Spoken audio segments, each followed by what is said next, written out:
semi-regional workshop actually enables the countries in the region to exchange experience on the extended producer's responsibility.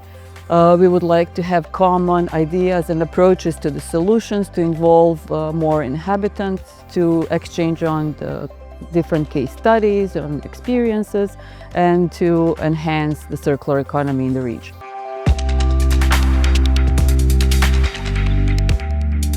Extended producer responsibility makes producers responsible even after the lifetime of the product, making them finance, collection and recycling.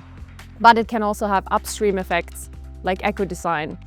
Even though separate collection is a key pillar, extended producer responsibility can also incentivize eco-design and go beyond just separate collection.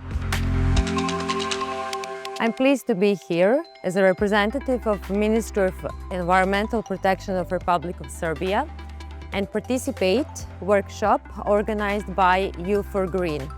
Our topic was EPR, and we had the ability to share our knowledge, experience and the case of good practice, and hope that we will improve EPR in all our countries.